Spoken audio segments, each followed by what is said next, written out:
la vinculan al tema del COVID-19. Su presencia o carencia en el organismo se analiza en una serie de informes científicos que han sido publicados en las principales medios científicos del mundo. Un equipo liderado por la especialista José Hernández del Departamento de Medicina Interna de la Universidad de Cantabria en Santander, España, publicó un nuevo documento que anuncia que hay varias líneas de evidencia que podrían respaldar el papel que esta vitamina juega en relación a los sujetos que experimentan la infección por el COVID-19. Vamos a ver qué pasa en Uruguay, qué datos hay sobre cómo estamos en materia de vitamina D con Beatriz Mendoza, profesora de endocrinología y metabolismo, que está del otro lado escuchándonos. Bienvenida, Mendoza.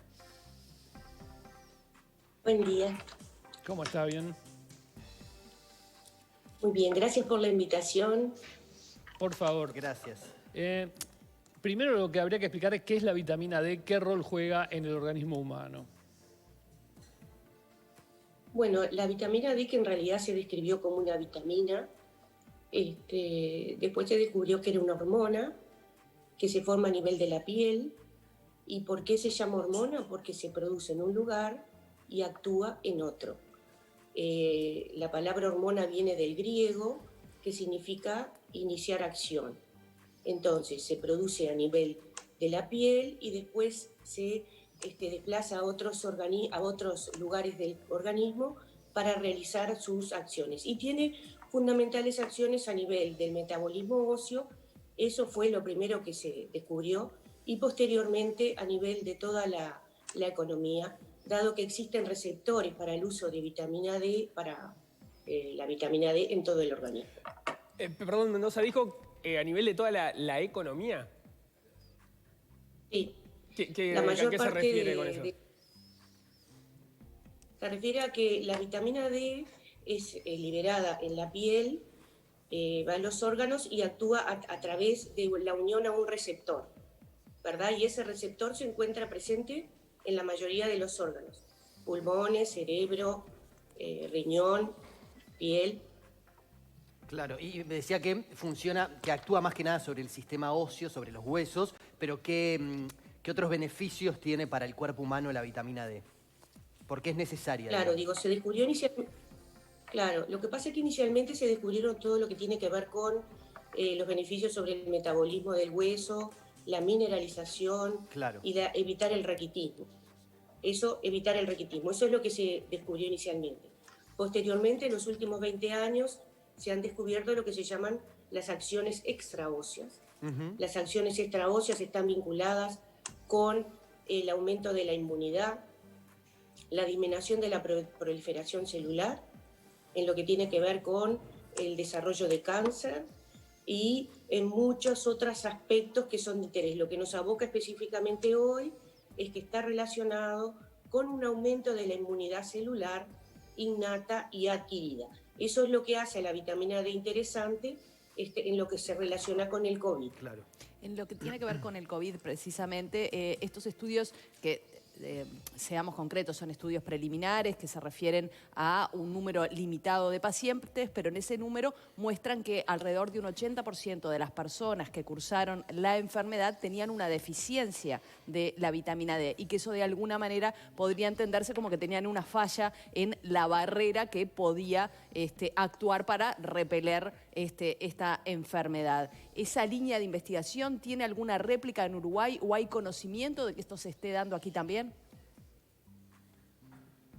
Con respecto al coronavirus, no estoy en conocimiento de que haya ninguna línea de investigación, pero sí hemos investigado. Nosotros estamos, los números en Uruguay muestran que la deficiencia de vitamina D, que es una pandemia, también se encuentra en Uruguay. Nosotros hemos realizado trabajos en mujeres posmenopáusicas, fuera del COVID, para tener idea cómo es la situación de la vitamina D en el Uruguay. El 75% de las mujeres posmenopáusicas tienen deficiencia de vitamina D, 75%. Y esta deficiencia es mayor si las mujeres son mayores de 60.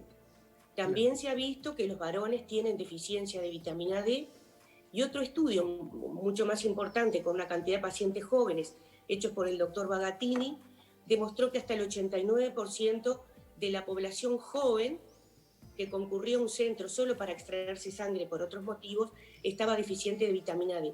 Entonces eso nos coloca con que ya de por sí la población tiene deficiencia de vitamina D.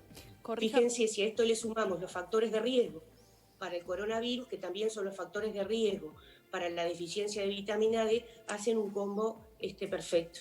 Corríjame si me equivoco, todo esto se relaciona de algún modo con el tema de que se ha ido reduciendo la exposición al sol, bueno, por motivos que tienen que ver con el cáncer de piel y demás, y también porque la medicación como la vitamina D que se da generalmente a los niños pequeños, en adultos normalmente no es algo que se suela compensar, se está empezando a hacer ahora. Sí, en realidad los organismos internacionales que te recomiendan la cantidad de nutrientes que se deben de recibir, recomiendan una cantidad X para cada individuo según la edad. Los niños son suplementados por una cuestión de ley y porque es estrictamente necesario. Los adultos se suplementan no de forma rigurosa, sino cuando se encuentra un déficit. ¿Y qué pasa? Entonces, No, termine, perdón. Me quedé con la duda con el tema del sol que yo le preguntaba, ¿no? Porque parte de la asimilación de la vitamina pasa por esa exposición, que tengo entendido que es una exposición reducida, en el entorno de unos 15 minutos al día, lo que se requiere para tener los niveles adecuados, y como que eso no se estaría dando actualmente en esa prevención que la gente toma de no exponerse a los rayos del sol.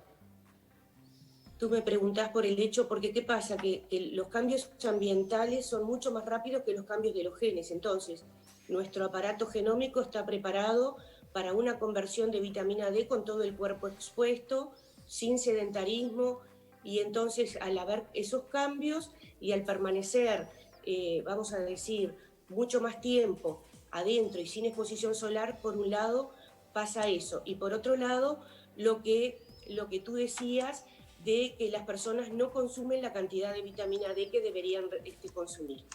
Bien, dos preguntas. La primera, ¿cómo se puede adquirir vitamina D más allá de los suplementos y del sol? Si hay algún tipo de, no sé, de alimento que la genere. Eso por un lado. Y por el otro, ¿qué consecuencias tiene que no tengamos vitamina D en el cuerpo? Esta epidemia que usted señala, esta pandemia de vitamina D, ¿qué impacto tiene sobre la salud? Bien, con respecto a, me preguntabas de los alimentos. Sí. Los alimentos, nosotros hicimos un trabajo hace un par de años en el cual demostramos que la cantidad de vitamina D que se consume por los alimentos es mucho menor de lo que se requiere. O sea que tendríamos que a través de la exposición solar no tendríamos la producción de vitamina D necesaria. Bien. Y además tomar en cuenta lo que nos recomiendan los dermatólogos del cuidado del cáncer de piel, por lo tanto. Y otro tema importante también es el uso de protectores. El uso de protectores solares, que ustedes saben que mucha gente usa protectores solares, eso también disminuye la producción de la vitamina D. Por lo tanto, el sol no es suficiente y la dieta no proporciona la cantidad de vitamina D necesaria, entonces acá tenemos que recurrir a los suplementos farmacológicos. Y los suplementos farmacológicos, la ventaja que tienen es que son económicos, tienen un amplio margen terapéutico, eso significa que la posibilidad de intoxicación es baja y son accesibles. Es interesante la puntualización que usted hace a propósito de que también es una pandemia la falta de vitamina D, porque va en línea con un concepto que se ha acuñado por estos días a propósito de que el coronavirus, más que una pandemia, es una sindemia, o sea, la confluencia de distintas pandemias por las comorbilidades que intervienen a la hora de que una persona sea infectada por coronavirus y sobre todo que las personas que terminan falleciendo por eso, ¿no? Ahí aparece la falta de vitamina D, aparecen otras como la obesidad, por ejemplo, o los otros problemas que hemos estado hablando. Pero volviendo al tema de cómo corregir la falta de vitamina D, por lo que leía en los medios internacionales a propósito de la investigación que nos convocaba ahora, en realidad no hay una forma de corregirlo, por lo pronto a través de suplementos o de la alimentación, la falta de vitamina D que podría afectar o ser una protección contra el coronavirus, ¿verdad? Por la parte nutricional no. Ahí está. Ni nutricional ni exposición solar. porque entonces pedirías que el organismo tenga mucho más tiempo de exposición sin la protección necesaria, que aparte se recomienda, los dermatólogos en este periodo van a comenzar con la publicidad de la prevención del cáncer de piel. Claro, Entonces, leía un investigador, por normativa- ejemplo, que hablaba de que para que a través de la dieta se pudiera suplementar eso, había que comer 2 kilos de hígado por día, por ejemplo. Claro.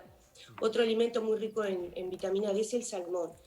En otros países del mundo, como en Europa, existe la fortificación de los alimentos, que es por ley. En países del hemisferio norte, donde la deficiencia de vitamina... Porque la deficiencia de vitamina D también está relacionada con la latitud y con la época del año.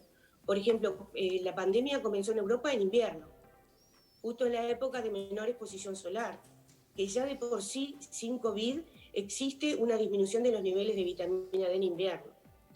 Indefectiblemente hay que recurrir a dos alternativas, o la fortificación de los alimentos, que eso surge, vamos a decir, la fortificación de los alimentos, eso es un tema por ley, como ha ocurrido con otras, como con el hierro o con el yodo, o a la indicación de suplementos farmacológicos. Y ahí comienza el rol del médico, porque si bien alguien puede ir a la farmacia porque la vitamina D es de venta libre, es conveniente que haya una supervisión médica porque se pueden medir los niveles de vitamina D a través de un examen de sangre y de esa forma saber cuál es el nivel que tiene la persona y sustituir la hormona en base a esa deficiencia. En cuanto a los estudios sobre el COVID-19, ¿cree que queda más por investigar, que es algo que es definitivo, la relación entre la vitamina D y esta nueva infección? Con respecto a, primero tenemos que ver que ya previamente se había descrito que la vitamina D, que las personas que estaban suficientes de vitamina D tenían menos frecuencia de infecciones a virus influenza, menos infecciones de otro tipo. O sea que este es un tema que ya se viene hablando hace tiempo y como el COVID es algo, forma parte de todo este tipo de infecciones, tendría el mismo efecto. Ahora, cuánto, si previene o no, es difícil de establecer. Creo que todas las medidas que acaban de pasar previamente son muy importantes y lo que hace la vitamina D probablemente es facilitar que el organismo se defienda frente a la presencia del virus. Creo que es eso, darle las herramientas al organismo para que se pueda defender en lo que tiene que ver, como alguien decía, en una barrera inmunológica de defensa contra el virus. Muy bien. Beatriz Mendoza, profesora de Endocrinología y Metabolismo, muchas gracias por esta entrevista. Un placer. Gracias. Muchas gracias, que pasen muy bien. Y nosotros seguimos...